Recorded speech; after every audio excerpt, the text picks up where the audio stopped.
Orientações para a Juventude, Venerável Mestre Lakshmi, Instituto Gnosis Brasil. Prefácio. Estamos apresentando este pequeno livro com alguns temas que consideramos de vital importância para o povo gnóstico, principalmente para a juventude. Reflexões que se devem ter em conta, já que nelas o leitor poderá encontrar um material de apoio para a compreensão do trabalho que necessitamos realizar. Quisemos chegar até a consciência de nossos irmãos através de livros, conferências e ensinamentos que lhes conduzam até oitavas superiores da consciência e do saber. Queira Deus e a divina providência que os estudantes sérios, ao estudar estas linhas, vejam a necessidade de penetrar até mais além, onde vão encontrando a compreensão do que são os estudos gnósticos, como conhecimento, como cultura e como doutrina, para que a era de Aquário ilumine o caminho de tantos sedentos de sabedoria. Vão para todos os estudiosos da filosofia, os mais sinceros eflúvios de meu coração, que a sabedoria do Pai, a força do Espírito, a luz do Cristo e a guiatura da Divina Mãe Devi Kundalini vos levem até o triunfo. Venerável Mestre Lakshmi. Monastério Lumen de Lumine. Sede Internacional. Agosto de 1997. A doutrina. Esta se fundamenta em 13 aspectos essenciais, os quais estudaremos um a um para que vejamos o conteúdo do que a Gnosis nos ensina. Capítulo 1. Mudar a forma de sentir. O encontramos em uma mudança em nossa forma de sentir, já que no sentir é onde se encontram os valores conscientivos que temos em nossa existência. Ninguém faria nada na vida, nem bom nem mal, se não sentisse a necessidade de fazê-lo. Posteriormente o pensa e mais adiante o executa. Sentir é algo que merece que nós lhe façamos profundos estudos. Como já dissemos, dali depende o que nós no sucessivo vamos a ser. Por exemplo, estamos enamorados? Devemos analisar por que estamos enamorados por essa pessoa. Será que pensamos bem dela ou o sentimos? Cometemos qualquer erro. Isto não é questão de dizer, não o volto a fazer, senão de compreender que se infringe uma lei de Deus e além do mais está por cima uma ação natural e cósmica que nos tem que cobrar esse fato algum dia. Infringimos no mesmo ato uma lei da terra, a qual não merece nossa condição humana, fazendo-nos credores de um castigo. Devemos saber que o sentimento é a voz do ser, falando-nos para poder determinar o que é justo e o que é injusto. Só necessitamos ser profundamente obedientes, saber escutar, saber obedecer e saber atuar. Capítulo 2. Mudar a forma de pensar. Para mudar a forma de pensar, é necessário que nós compreendamos a grande importância de nossa individualidade, ou seja, não é justo nem razoável que nós atuemos com conduta gregária.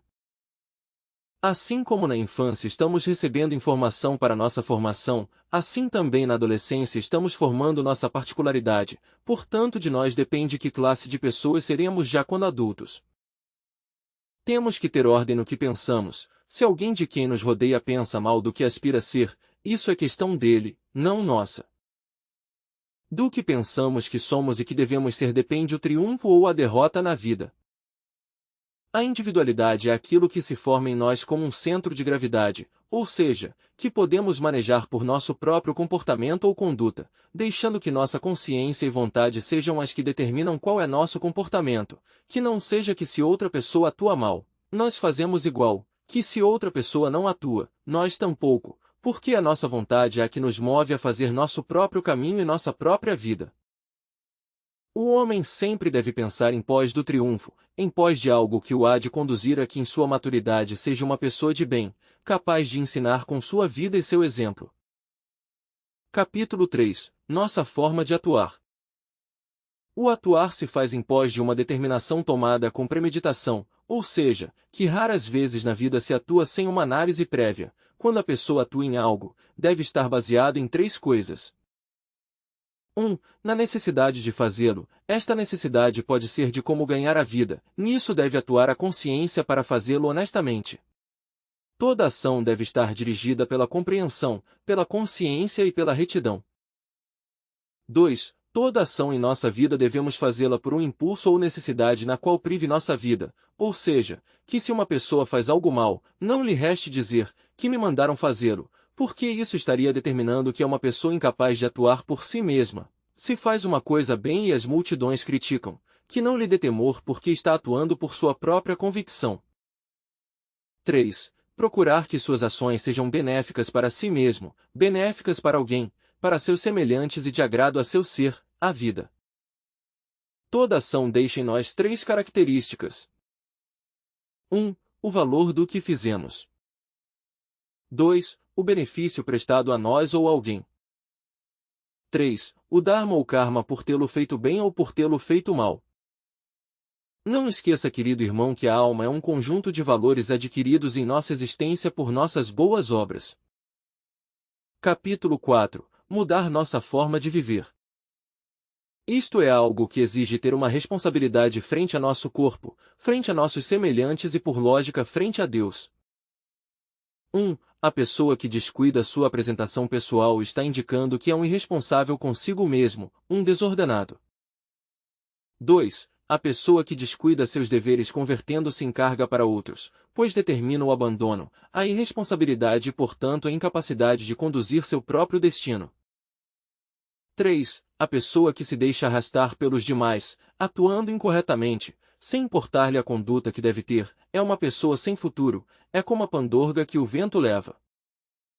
A vida deve ter em cada um de nós uma organização, determinando através dos fatos nosso porvir, nosso futuro e, portanto, nosso destino.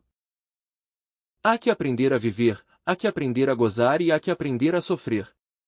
A pessoa que para poder gozar da vida tem que estar sob o efeito de álcool, dos prazeres e das coisas indignas, carece de moral e de responsabilidade. A pessoa que aprende a sofrer, nunca seria capaz de que por qualquer coisa que lhe aconteça, desistir de seu trabalho e por lógica de seu êxito. Capítulo 5. A convivência. A convivência, como seu nome o diz, é o encontro que temos na vida com todas aquelas pessoas que nos rodeiam, como são, familiares, parentes e amigos. Ali nos encontramos com fatos que nos exigem ter um comportamento reto e digno. Neste encontro, aflora na pessoa uma quantidade de elementos, defeitos, amor próprio, de orgulho, de mando, de complexos de inferioridade, complexos de superioridade, conduta gregária, paixões, lascívia, etc. Da pessoa depende qual é seu comportamento, se vive disposto a fazer uma mudança, a ser alguém digno, pois não vai cair em papéis ridículos, ou se prefere enfrentar-se consigo mesmo, contra seu próprio ego e não enfrentar as pessoas que lhe rodeiam, determinando por sua própria vontade qual é a conduta que deve assumir frente à sua vida e frente à comunidade. Todo obriguento vive atento para ver quem lhe faz desafio para responder-lhe em igual forma, papel vergonhoso, ridículo, que merece um trabalho sério com a finalidade de eliminá-lo. Quem atue dignamente na comunidade, por uma ação natural ganhará o respeito, o acato e a obediência de quem lhe rodeia. Quem não atue assim, ganha o desprezo, o desacato e a desobediência de todos os que lhe rodeiam. De nós mesmos depende o triunfo ou o fracasso na vida. Capítulo 6. A ciência de aprender. Devemos compreender que o ser humano é um organismo composto por funções biológicas, funções mentais, funções emocionais, funções sexuais, funções perceptíveis, e algo mais, funções imperceptíveis. Quando a pessoa se propõe a aprender algo na vida, deve conhecer e compreender para que aprende o que se propõe, com a finalidade de descobrir se é algo emocional, algo subjetivo ou em realidade é algo que o determina sua própria vocação. Assim evitamos que de repente um eu que nada tem a ver com o que vamos estudar, nos coloque na tela da mente ou das emoções outro programa que nada tem a ver com o que determina nossa consciência ou nossa vida. O eu, o ego, também quer vir à Terra para aprender, ele sempre quer ser o Senhor, o poderoso, aspira a chegar à cúspide só para figurar, também aspira a ser um delinquente, o ladrão, o assassino, o violador, ou seja, um perverso, inútil, digno de todo desprezo. A pessoa deve saber eleger o que é que em realidade aspira a ser, isto é digno de um homem ou de uma mulher de bem. Não esqueça, irmão, que a criança de hoje é o adolescente do amanhã. O adolescente de hoje é o adulto do amanhã e o adulto de hoje é o ancião do amanhã e estas coisas se sucederão assim em nossas vidas, queiramos ou não queiramos. Analisemos uma lógica da vida. Um atleta, depois da carreira, se chegou por último não quer deixar-se ver por ninguém porque verdadeiramente em sua viagem não fez nada, aquele que chegou primeiro vai com a cabeça alta, ou seja, cumpriu um grande papel na carreira. Assim é a nossa vida, quem chega à velhice cheio de força, de sabedoria, de amor, é um exaltado da própria vida, aquele que chega fracassado é um humilhado da vida. Jovem irmão, de ti depende. Capítulo 7. A ciência de ensinar. Toda pessoa que se desenvolve dentro de uma vida normal, como já dissemos, convivendo com a humanidade, se vê frente a estes dois ramos tão importantes na vida, de aprender e de ensinar. Toda pessoa, direta ou indiretamente ensina, o importante é que nós estejamos aptos e dispostos a aprender. Quando a pessoa vai pela rua e vê uma mulher da vida licenciosa oferecendo seu corpo, o homem que passa, pois se horroriza disto, se está pronto a aprender se dá conta que é um comércio da carne, que nada tem a ver isto com o amor. O homem necessita de muito amor porque ele é a força e essa mulher que vende seu corpo não lhe está oferecendo amor. A mulher pulcra passa e vê a essa outra mulher fazendo esse papel e logicamente compreende também esse ridículo papel. Os dois aprenderam para que nunca em suas vidas caiam em semelhante erro.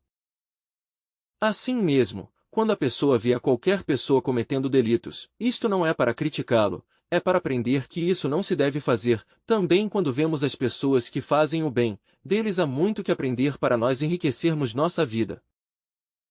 Um televisor é um aparelho que em sua tela se apresenta muita morbosidade, muita coisa inútil, muita fantasia, poderíamos dizer que muitas formas de dormir a consciência. Se estamos atentos não caímos nessa fascinação. Porém no mesmo televisor também podem haver programas culturais, programas que ensinam, é de nós que depende o uso que façamos do que nos rodeia. A vida de uma pessoa quando a vive retamente, direta ou indiretamente está ensinando a todo aquele que lhe rodeia e algo mais, é uma notícia que se estende pelo mundo, fazendo exemplo para todos os que lhe conhecem e os que ouviram seu nome. Toda pessoa leva em si mesmo dois caminhos. 1. O caminho do êxito e 2. O caminho do fracasso há que saber eleger, saber viver e saber aprender. Lembra-te, que a máxima do sábio diz, só tuas obras te acompanharão até mais além da morte para dar-te o direito a um prêmio ou a um castigo. Capítulo 8. O jovem. Tu és uma pessoa que se está elevando até 4 lados, os quais determinarão tua vida. 1. Estás crescendo em corpo, em inteligência e em razão. 2. Te estás projetando ante uma sociedade que te quer prender para colocar-te, cada qual, a seu serviço. Uns querem fazer de ti um profissional de qualquer ramo do saber, outros querem fazer de ti um delinquente, drogado, homossexual, etc. Outros querem fazer de ti uma pessoa rica, outros querem que não te interesses por nada, simplesmente que vivas a vida. Porém, és tu quem deve definir porque essa gente que hoje está contigo, amanhã não estará.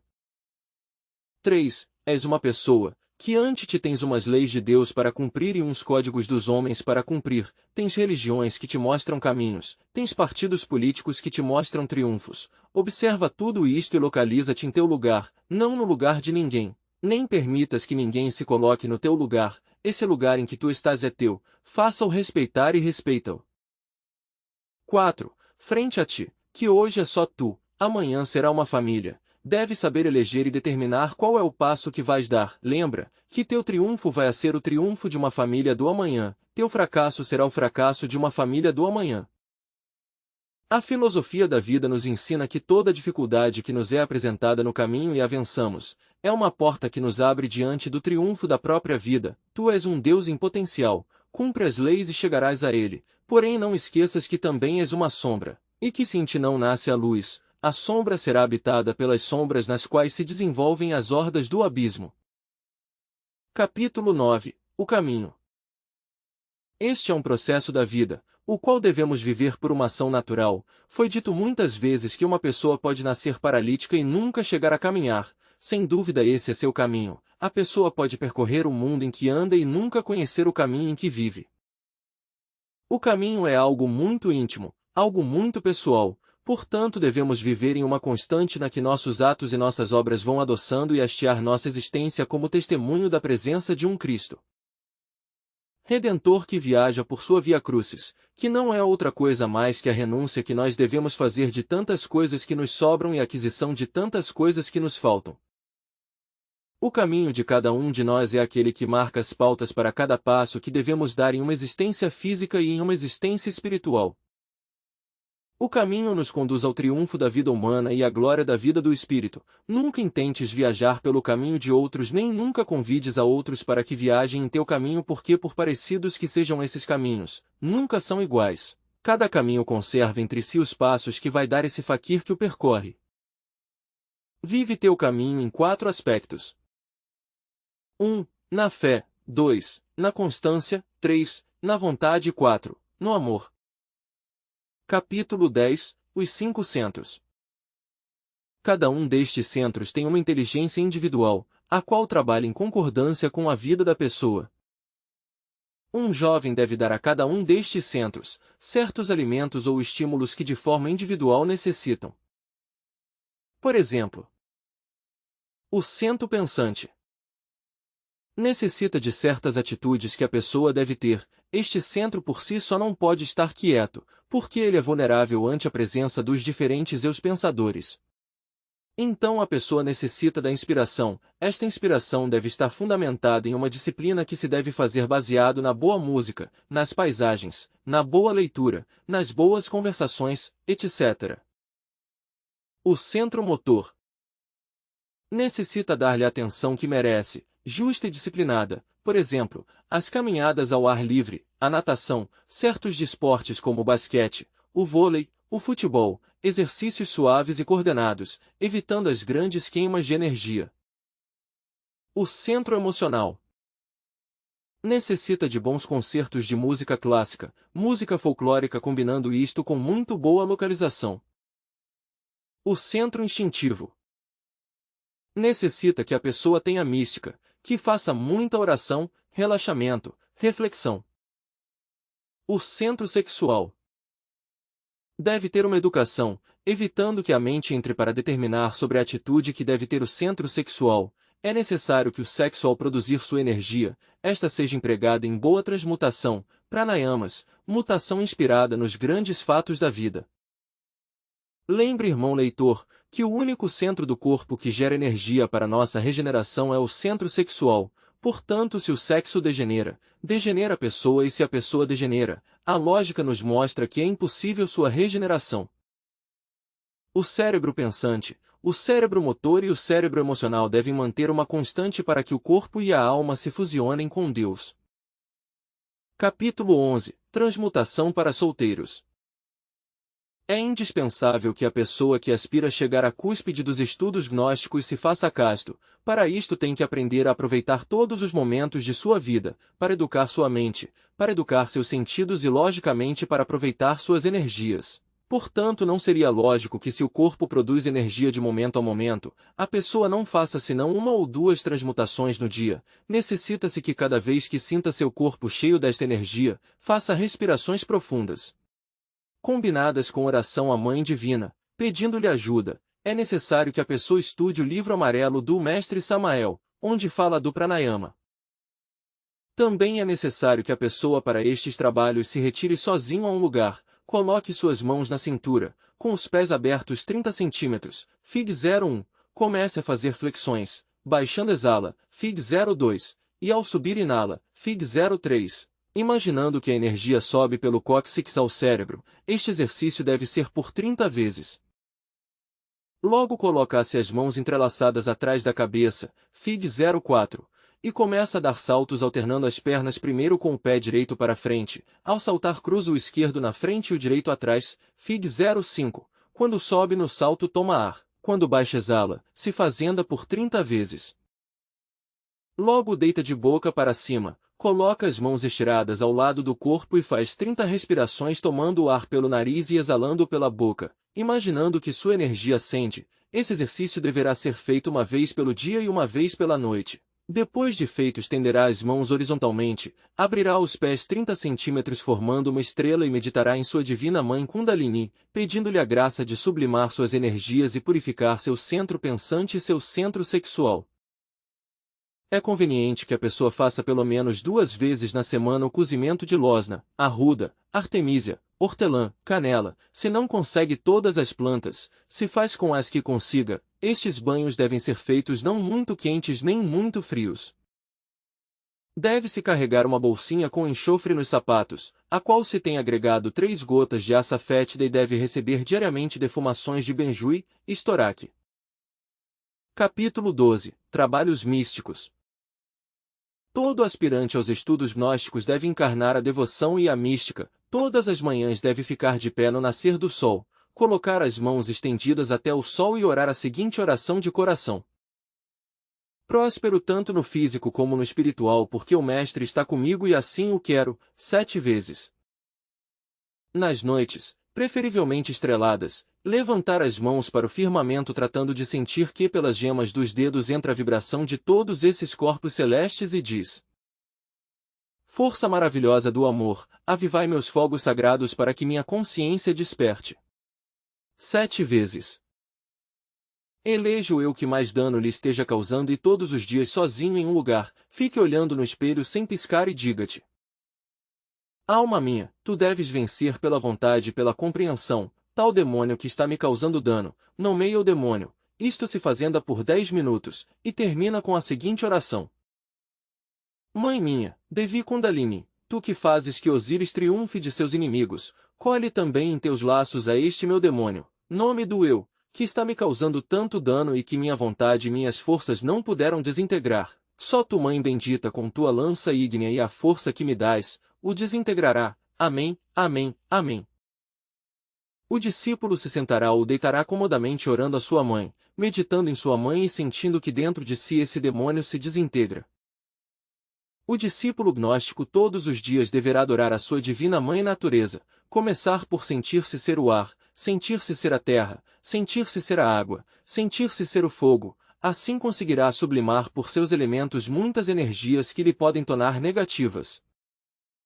Cada vez que se sinta abatido, deve orar o Pai Nosso em silêncio, mentalmente, pedindo ajuda. Deve orar o credo gnóstico pedindo ajuda ao Cristo. Deve orar a sua divina mãe, a seguinte oração: ó mãe minha, ó Ísis, quero morrer em mim mesmo, para que minha alma se perca no olho de Horus, ressuscite no coração de Osíris e resplandeça como um diamante precioso na fronte de Ra. Capítulo 13. As relações humanas. Toda pessoa que se desenvolve dentro dos diferentes aspectos da vida, deve aprender a comportar-se dignamente com todos os que lhe rodeiam. As relações humanas são essenciais para conviver.